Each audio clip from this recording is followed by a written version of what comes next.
The war room inside Earth Central Command buzzed with quiet tension.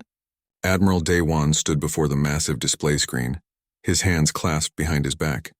The screen showed hundreds of red dots moving toward human territory. Each dot represented a Vorath warship. Each ship carried enough firepower to destroy a planet.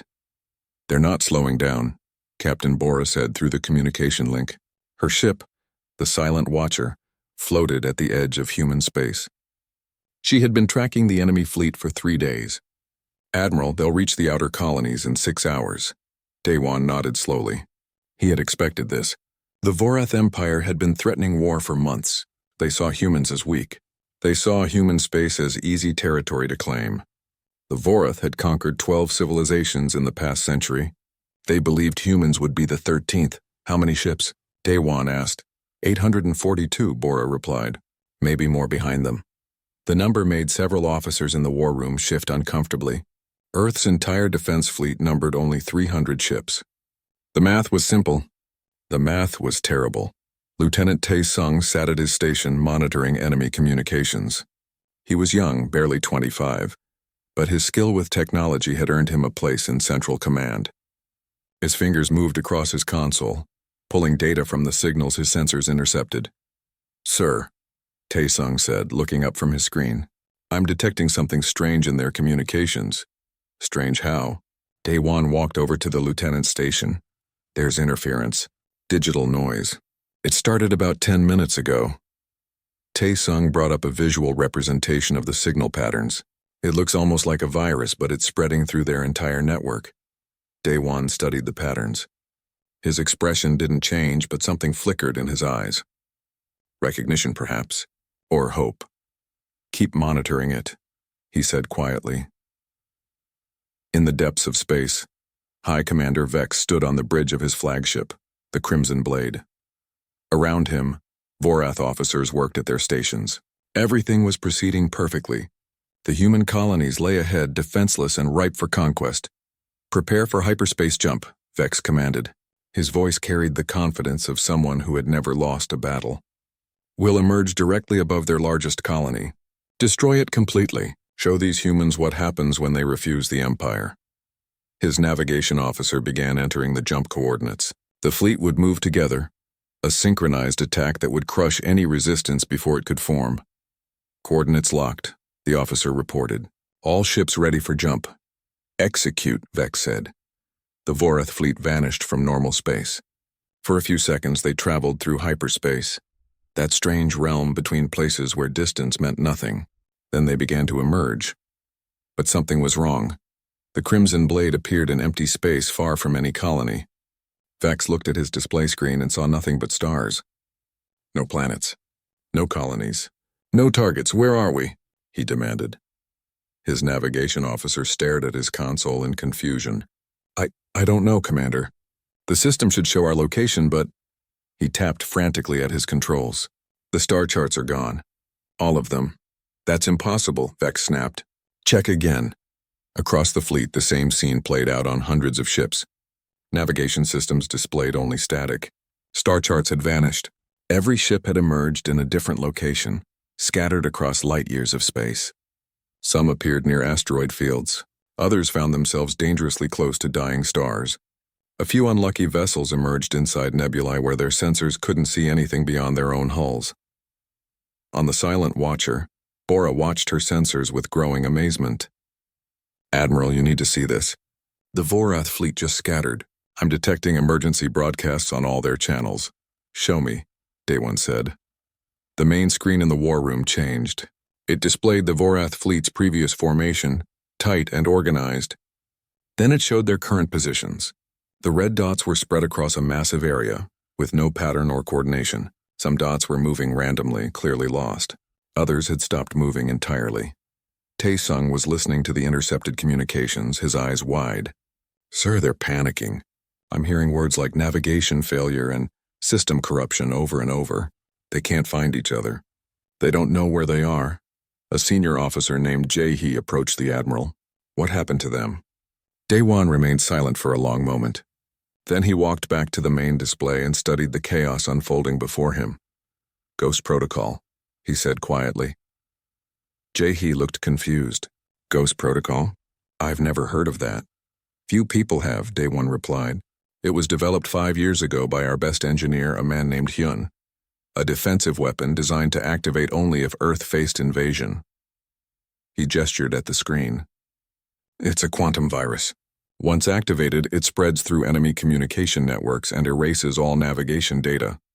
Star charts, coordinate systems, jump calculations, everything. But how did it spread to their entire fleet so fast? Bora asked through the link.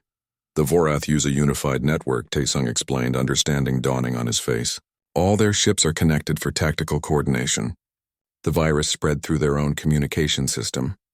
They infected themselves. On the Crimson Blade, Vex was furious. How is this possible? Our technology is superior to anything humans possess. His communication officer turned pale. Commander, I'm receiving reports from across the fleet. Every ship has lost navigation capability. We can't calculate hyperspace jumps. We can't even determine which direction leads to Vorath space. Then use manual navigation, Vex snarled. Use the stars. Calculate our position the old way. The officer looked helpless. Sir, no one in the fleet knows how to do that. We've relied on automated systems for generations. The knowledge was lost centuries ago. Vex grabbed the officer by his uniform. You're telling me that 800 ships are lost? That we can't find our way home? Yes, Commander, the officer whispered. Another officer shouted from his station. Commander! 3 of our ships just fired on each other. They can't identify friend from foe without the navigation network. They thought they were under attack. Vex released his grip and stumbled backward. For the first time in his military career, he felt something he had never experienced before. Fear. In Earth's war room, the officers watched in stunned silence as the Vorath fleet descended into chaos. Ships were firing randomly. Some were drifting toward dangerous gravitational fields. Others were broadcasting desperate distress calls that no one could respond to, because no one knew where anyone else was. What do we do now, Admiral? Jae-hee asked. Daewon watched the display for several more seconds. Then he turned to his staff. Nothing, he said. We do nothing. We watch, we wait, and we learn whether mercy or justice is the better path. The war had ended before it truly began. The Vorath had come as conquerors. Now they floated helplessly in the dark, victims of their own overconfidence and humanity's quiet preparation. The galaxy was about to learn a new truth. Sometimes the greatest weapon wasn't a gun or a bomb. Sometimes it was simply taking away someone's ability to find their way home. The research facility sat deep underground, hidden beneath 300 meters of rock and steel. Inside his workshop, Engineer Hyun stared at the monitoring screens that covered an entire wall. Each screen showed data from the Vorath fleet. Ships drifting, communications breaking down, systems failing one after another. His creation was working perfectly. That should have made him proud. Instead, he felt sick. Hyun was 38 years old, thin and tired-looking. He hadn't slept properly in 3 days, not since Ghost Protocol activated. He had built this weapon 5 years ago when Earth's intelligence services learned the Vorath were planning expansion into human territory. The project was classified at the highest level. Only 12 people in the entire government knew it existed. Stop staring at the screens, a voice said from the doorway. Hyun turned to see Dr. Yoon-ji entering his workshop. She was a xenobiologist, someone who studied alien species and their behavior. She had worked with Hyun before, helping him understand how different alien civilizations organize their technology. I can't stop, Hyun said. Those are people up there, dying because of what I created. Yoon-ji walked over and stood beside him. She looked at the screens with a clinical eye. They're dying because their leaders chose to invade us. You gave us a way to defend ourselves without killing anyone directly. Without killing anyone directly, Hyun repeated bitterly. That's a nice way of saying I'm letting them starve and freeze in space. On the screens, one particular ship caught Yoon-ji's attention. Its distress beacon was flashing in a specific pattern. She had studied Vorath communication protocols.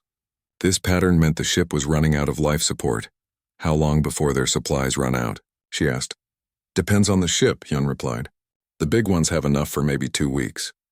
The smaller ships? 3 or 4 days, he rubbed his eyes. I built Ghost Protocol to stop an invasion, not to watch people die slowly. Captain Bora's voice came through the facility's communication system.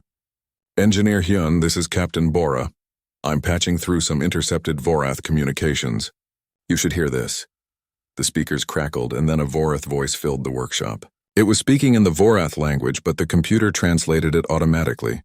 "This is Commander Nall of the vessel Darkwind. Our life support is failing. We have 300 crew members. If anyone can hear this, we need help. Please, we surrender." More voices followed, ships reporting critical failures, crews begging for assistance, officers trying to maintain order as their people panicked. The sounds of a fleet dying in the darkness. Hyun closed his eyes. "Turn it off. You need to hear this," Bora said firmly. "You need to understand what's happening." "I understand perfectly," Hyun snapped. "I understand that I created something that works too well." In orbit above Earth, aboard the Silent Watcher, Captain Bora reviewed the sensor data with her crew. She was 42 years old, a veteran of 3 border conflicts. She had seen death before, but this felt different. This felt like watching someone drown while standing safely on the shore.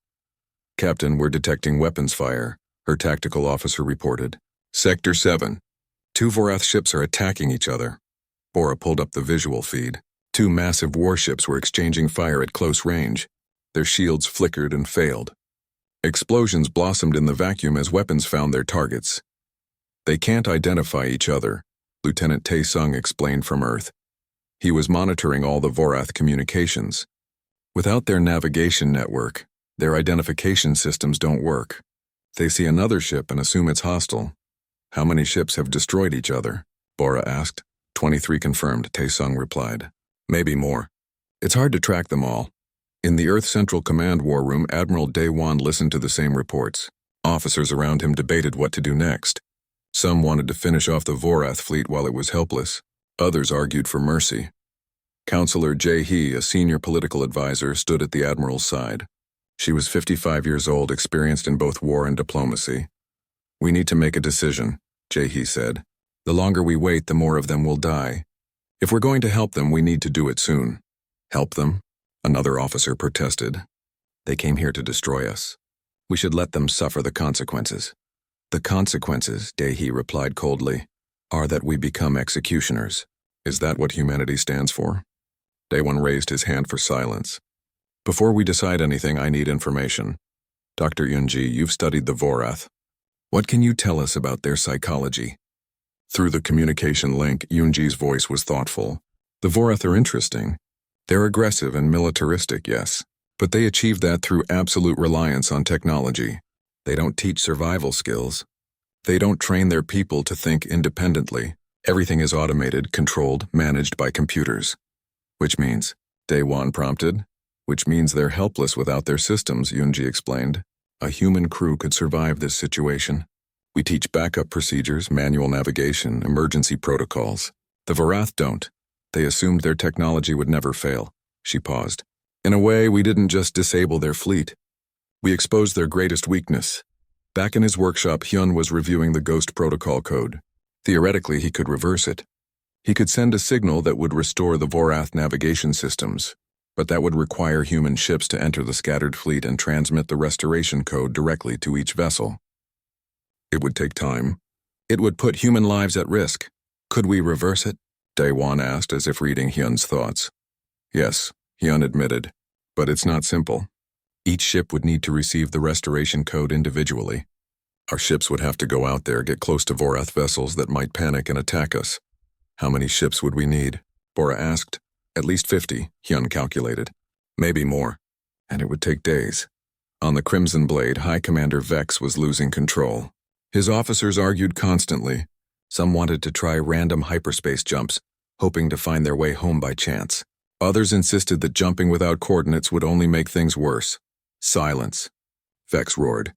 His face was flushed with rage and something else. Shame, perhaps.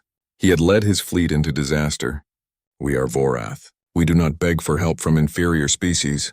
Commander Nall, his second officer, stepped forward. Nall was younger than Vex, less rigid in his thinking. "Commander, our people are dying. Pride won't save them. Are you suggesting surrender?" Vex's voice was dangerous. "I'm suggesting survival," Nall replied calmly. "The humans defeated us without firing a shot. They proved they're not inferior. Maybe we should learn from that." Vex's hand moved to his sidearm. "You're relieved of duty.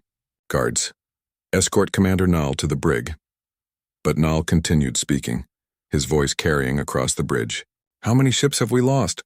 How many crew members are dead because we're too proud to admit we were wrong? Several officers were listening now, doubt showing on their faces. Vex drew his weapon.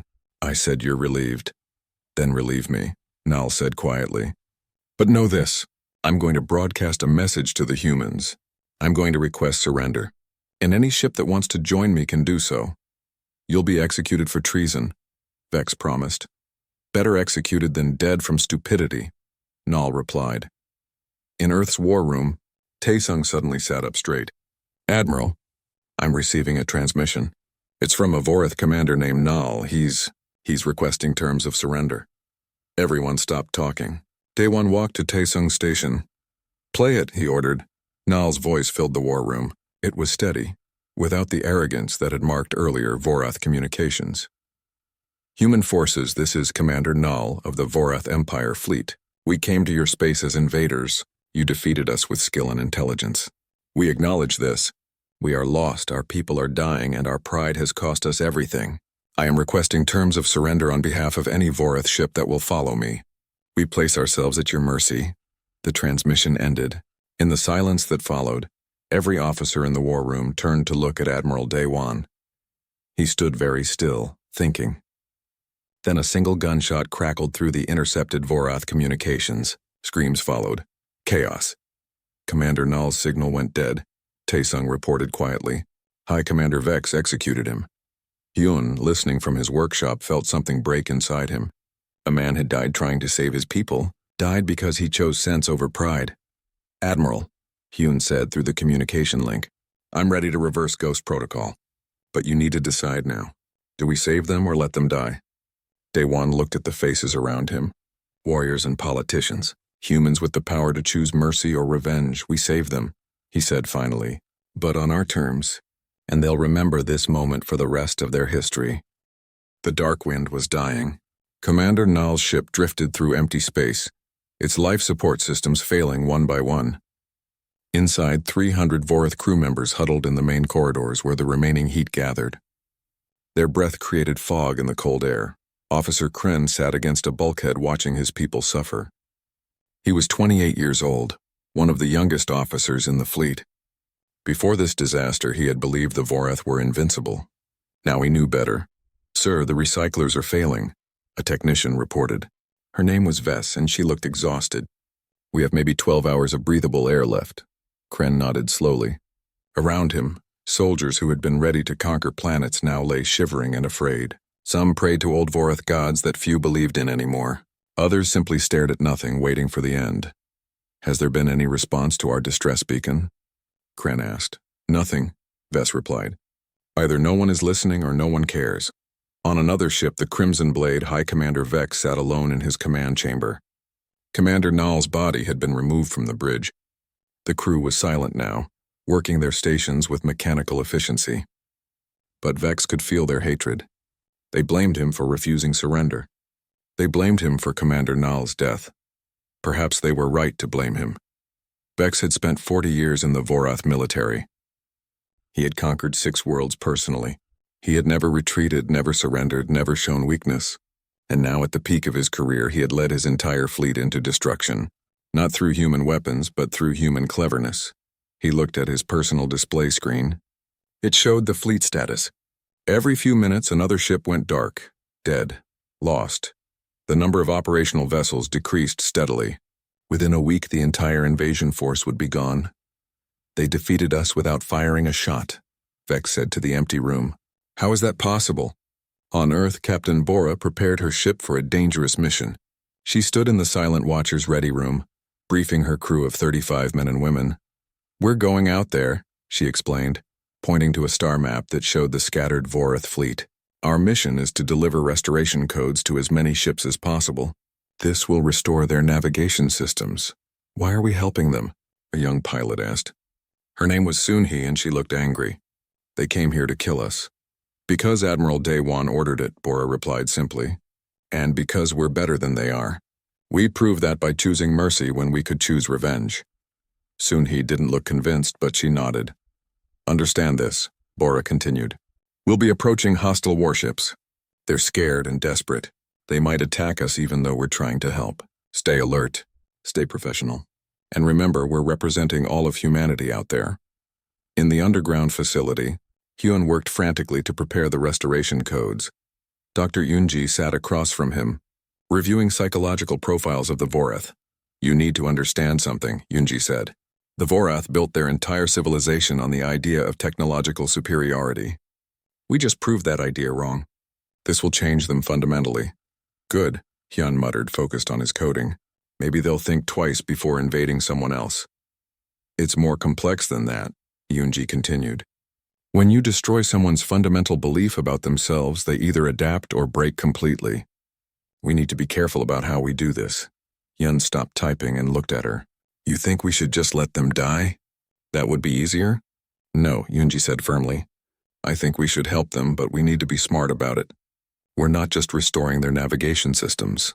We're teaching them a lesson about humility. If we do this wrong, they'll resent us forever. If we do it right, we might actually create something better. Lieutenant Tae-sung's voice crackled through the facility's speakers. Dr. Yoonji, I'm receiving another transmission.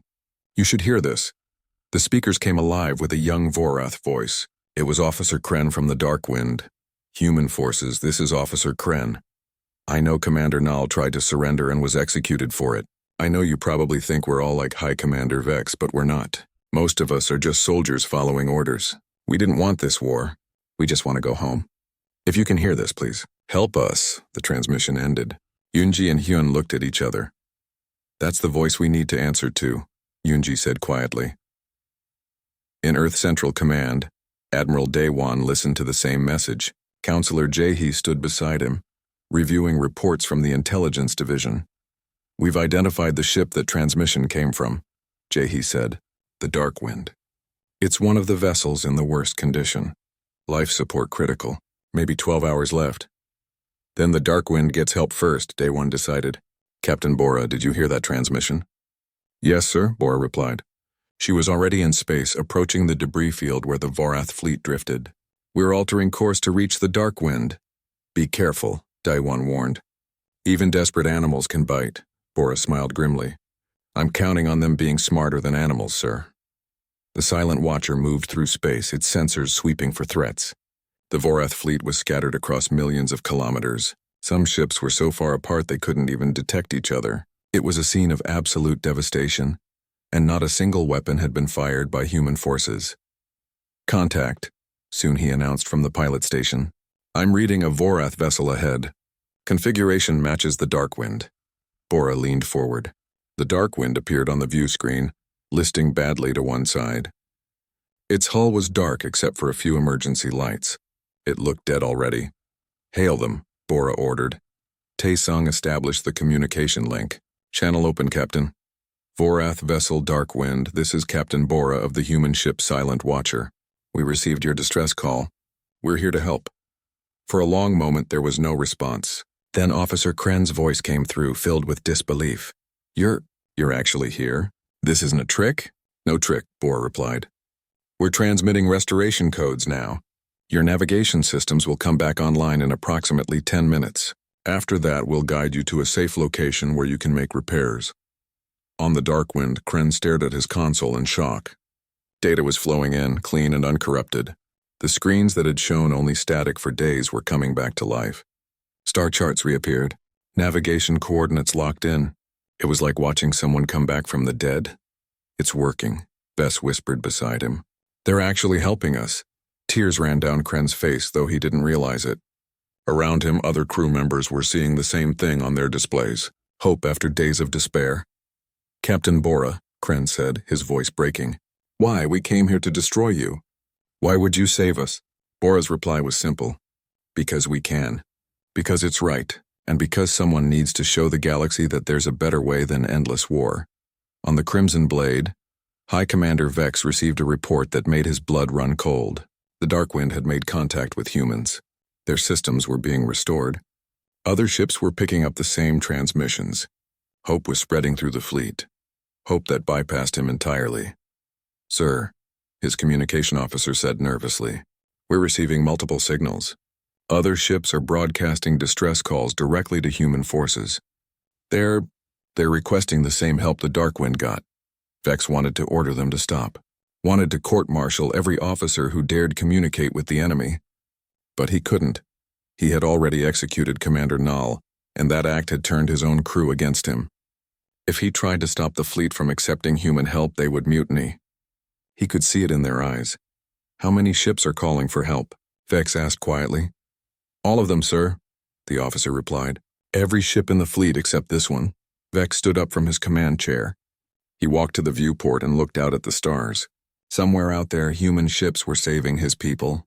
The invasion had failed completely. Worse than failed, it had become a humiliation that would echo through Vorath history forever. "Open a channel," Vex said. His voice sounded old and tired. "To Captain Bora, sir." The communication officer looked shocked. "Do it," Vex ordered. A moment later, Captain Bora's face appeared on the screen. She looked at Vex with calm, measuring eyes. "High Commander Vex," she said, no insult in her voice. "No mockery, just acknowledgement, Captain Bora," Vex replied. "I executed Commander Null for trying to surrender to you." "I know," Bora said. "We heard it happen. He was right to try," Vex continued.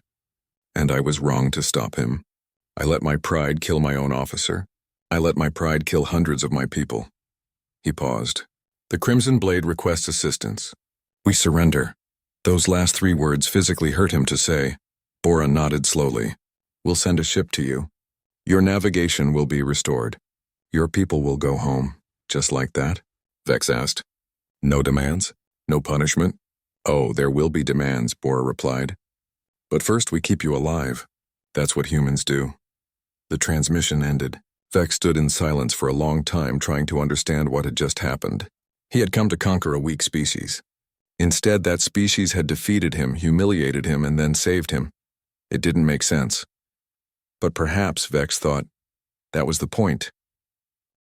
The neutral station floated at the edge of human space, a small diplomatic outpost that had been empty for years. Now it buzzed with activity. Captain Bora stood in the main meeting room, waiting. Beside her stood Lieutenant Tae-sung and Dr. Yoonji. Behind them, 6 armed Marines stood ready just in case. Across the room, a door opened.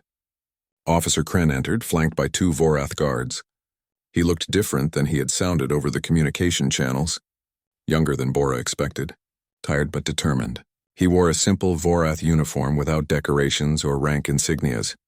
"Captain Bora," Kren said, stopping a respectful distance away. "Thank you for meeting with me." "Officer Kren," Bora replied. "Where's High Commander Vex?" "I expected to negotiate with your fleet commander." Kren's expression darkened. "High Commander Vex is no longer in command. The fleet voted.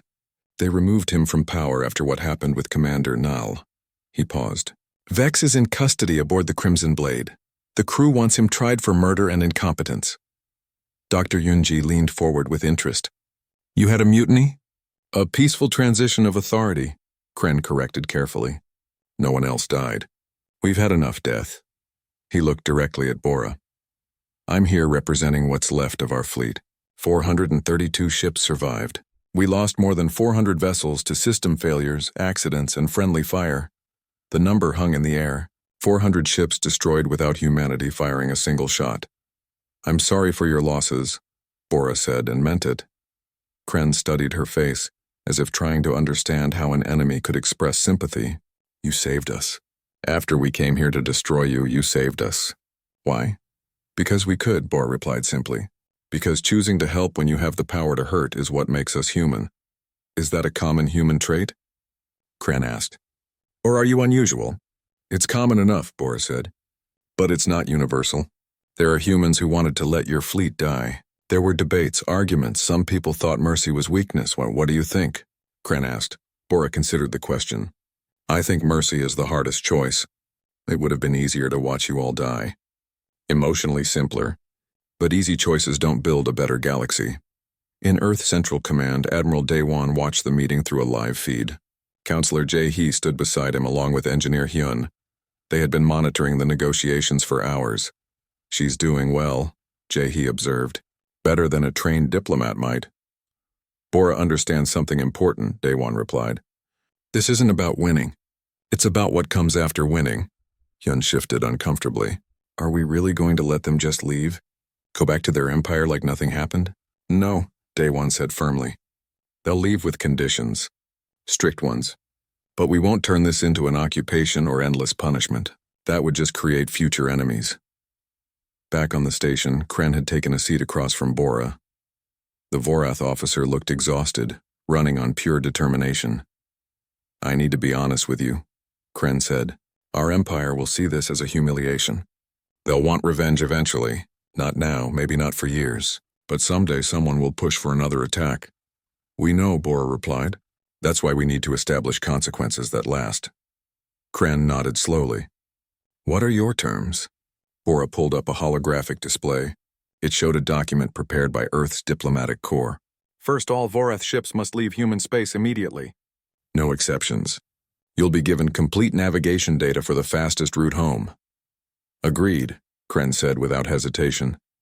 Second, the Vorath Empire must sign a non-aggression treaty, 100 years minimum. No military vessels in human space. No territorial claims. No hostile actions. Kren winced but nodded. I'll have to take that to our government, but I'll recommend they accept. Third, Bora continued, and this is important.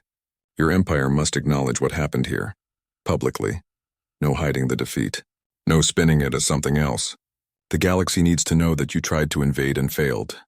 This time, Kren was silent. Admitting public defeat went against every instinct of Vorath pride. That will be difficult, he said finally. Our leaders won't want to appear weak. They appeared weak the moment they lost their navigation systems, Dr. Yoonji interjected. The question now is whether they appear weak and dishonest or weak and honorable enough to admit their mistakes. Kren looked at her with something like respect. You understand us better than I expected.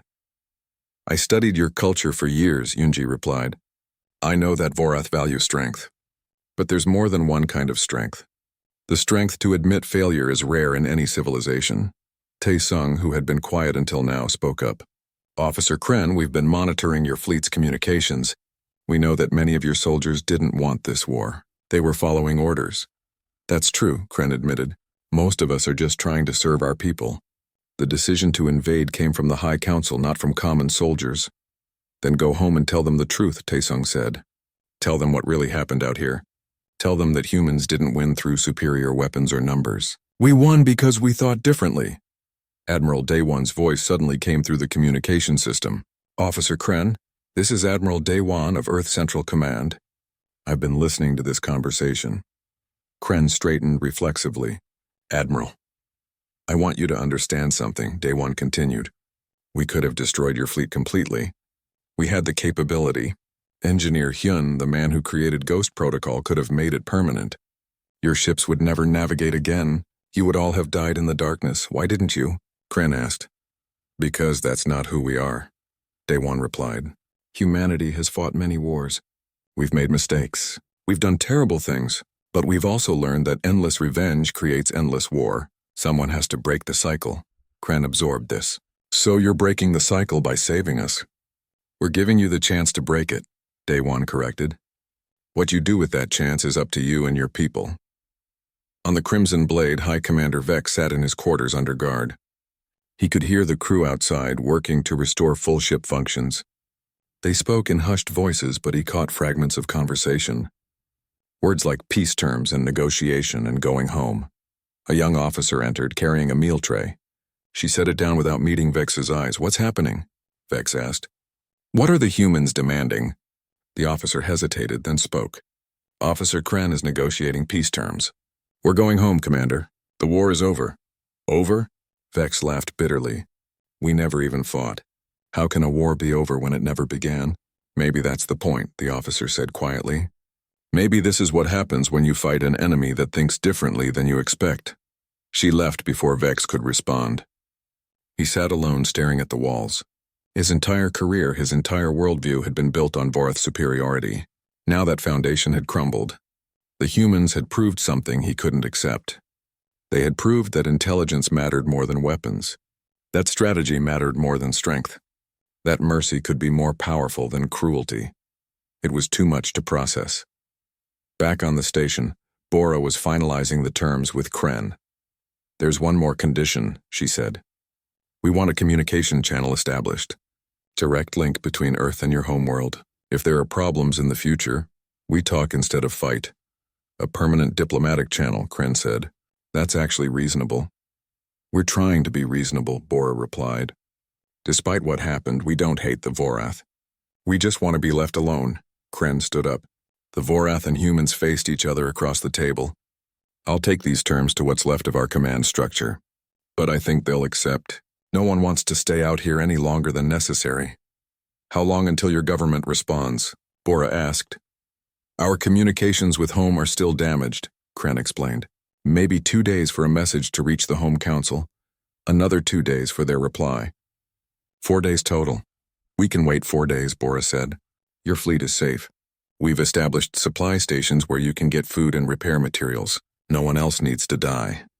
Kren extended his hand in the human gesture of agreement that he had learned.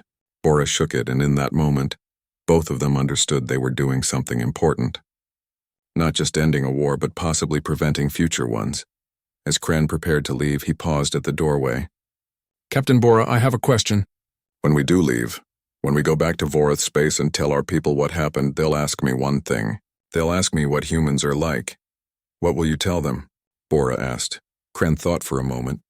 I'll tell them that humans are dangerous, but not in the way we expected. I'll tell them that you're dangerous because you make us question everything we thought we knew about strength and power. He smiled slightly. And I'll tell them that it's better to have humans as friends than enemies. That's all we really want, Bora replied. Friends, or at least respectful neighbors. After Kren left, Dr. Yunji turned to Bora. Do you think this will work? Do you think the Vorath will keep their word?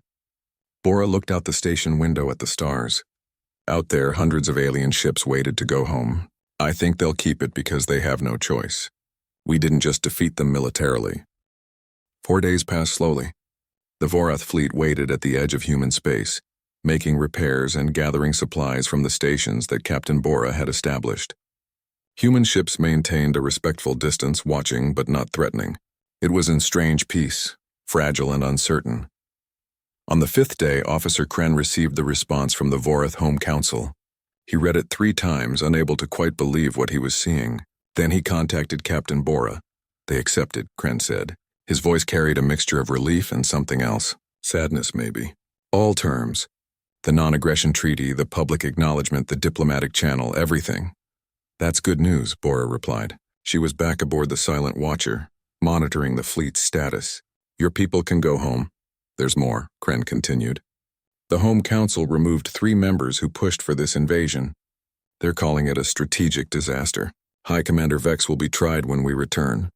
He paused. They also sent something for you. For humanity. What is it? Bora asked. A data package. Complete Vorath star charts. Navigation data for the entire quadrant. They said it's a gift, freely given. Bora was stunned. That's military intelligence. Strategic information. Why would they give us that? Because, Kren said quietly, they want you to know they're serious about peace. And because they understand something now. Hiding information from you doesn't make them safer. You already proved you can take what you want. They're hoping that giving it freely will build trust. In Earth Central Command, Admiral Day-Wan reviewed the Vorath star charts with his senior staff. The data was incredibly detailed, showing trade routes, military installations, colony worlds, everything. It was the kind of intelligence that military planners dreamed about. It's a test, Counselor He said. They're giving us this information to see what we do with it. If we use it to plan attacks, they'll know peace is impossible. If we use it for trade and communication, they'll know we meant what we said. Then we use it for trade and communication, Day-One replied. We're not going to waste this opportunity. Lieutenant Taesung was working at his station, archiving everything that had happened. The entire event, from the first detection of the Vorath fleet to this moment, was being documented in exhaustive detail. Future generations needed to know what happened here. Sir, Taesung said, I'm receiving reports from our intelligence network. Word about the Vorath defeat is spreading across the galaxy. Other civilizations are talking about it. What are they saying? Taewon asked. Lots of things, Taesung replied. Some are afraid of us now. They're calling Ghost Protocol the navigation killer, and they're worried we'll use it against them. Others are impressed. They're saying humans won the war without killing anyone. Both reactions are reasonable, Dr. Yunji said. She had been studying the psychological impact of the victory on various alien species. We demonstrated a unique capability that's always frightening and impressive at the same time. Engineer Hyun sat in his workshop, staring at the code for Ghost Protocol. He had spent days thinking about what he had created. A weapon that could cripple any technological civilization. A weapon that worked too well. Are you going to destroy it? Dr. Yunji asked. She had come down to check on him. I don't know, Hyun admitted. Part of me wants to erase every line of code, make sure it can never be used again. But another part knows that might be foolish. What if we need it again? You're asking the wrong question, Yunji said. Don't ask if you should destroy it. Ask what you learned from creating it. Hyun thought about that. I learned that the best weapon is one you never have to use. Ghost Protocol worked because no one knew we had it. The moment it became known, it stopped being as effective. Everyone will be developing countermeasures now. Exactly, Yunji agreed. You can't win wars the same way twice. Not against intelligent enemies. They adapt. The real power isn't having one perfect weapon. It's being able to think of new solutions every time. On the neutral station, Captain Bora met with Officer Kren one final time. The Vorath fleet was ready to depart. Navigation systems were fully restored. Every ship had enough supplies for the journey home. This is goodbye, Kren said. At least for now. Safe travels, Bora replied. And Kren, thank you. For what? Kren looked surprised. You saved us. I should be thanking you. Thank you for being reasonable, Bora explained. For choosing sense over pride. Commander Nall tried to do that and died for it. You succeeded where he couldn't. That took courage. Kren nodded slowly. I'll make sure Commander Nall is remembered. When we tell the story of what happened here, his name will be spoken with honor. Good, Bora said. Heroes shouldn't be forgotten. They shook hands one final time. Then Kren returned to his ship. Bora watched from the station as the Vorath fleet began to move. 432 ships, all that remained of the invasion force, turned slowly and jumped to hyperspace. Within seconds, they were gone. The war that never quite happened was over. 6 months later, a single Vorath ship approached human space. It was a trade vessel, unarmed and transmitting peaceful intentions. Admiral Daewon authorized it to dock at the neutral station. Officer Kren stepped off the ship, wearing civilian clothes now instead of a military uniform. He carried a data chip in his hand. Captain Bora met him at the airlock, surprised to see him again. Kren, I didn't expect to see you back here so soon. I resigned my commission, Kren explained. I'm a civilian now. A historian, actually. I've been documenting what happened during the invasion. Why come back? Bora asked. Kren held up the data chip. This contains the complete story of what happened. From both perspectives, human and Vorath. I wanted to give it to you personally. They moved to a private meeting room. Kren loaded the data chip into a display screen. Text and images appeared showing the events of 6 months ago from multiple viewpoints. I interviewed hundreds of Vorath soldiers, Kren explained. Asked them what they learned. The answers were interesting. Most said they learned humility. They learned that being technologically advanced doesn't mean you're superior in every way. They learned that humans think differently, and that difference is a strength, not a weakness. Bora read through some of the accounts, soldiers describing their fear when the navigation systems failed, officers talking about the shame of defeat, and everyone, absolutely everyone, mentioning the moment when humans chose to help instead of destroy. There's something else on the chip, Kren said. Something I wanted you to see. He opened a different file. It showed a memorial being built on the Vorath homeworld. A tall structure made of dark stone with names carved into it. Hundreds of names. This is for everyone we lost, Kren said. The ships that were destroyed, the people who died. But look at the top, Bora looked. At the very top of the memorial, above all other names, was carved, Commander Nall, who chose wisdom over pride. We're teaching our children about him, Kren continued, about what he tried to do. We're teaching them that sometimes the bravest thing you can do is admit you're wrong. That's a good lesson, Bora said softly. Kren nodded. There's one more thing. A message from our new High Council. He handed her a sealed diplomatic document. Bora opened it and read. The message was simple but profound. It thanked humanity for showing mercy. It committed to peace for 5 generations, far longer than the treaty required. And at the bottom it contained a phrase in both Vorath and human languages. We came as invaders. We leave as students.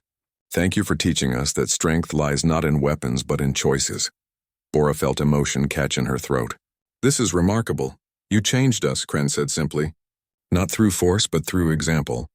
That's more powerful than any weapon. In Earth Central Command, Admiral Day Wan stood at the observation deck looking out at the stars. Counselor Jahe joined him carrying a report. The Vorath Memorial is getting attention across the galaxy, Jahe said. Other civilizations are talking about it. Some are calling it propaganda, but others are taking it seriously. What matters is that the Vorath are taking it seriously, Daewon replied, that they're learning from what happened. Do you think there will be more conflicts? Jahe asked. Other species testing us? Probably, Daewon admitted. But they'll think twice now. They'll remember what happened to the Vorath. They'll remember that humans don't fight the way others expect. Lieutenant Taesung approached them.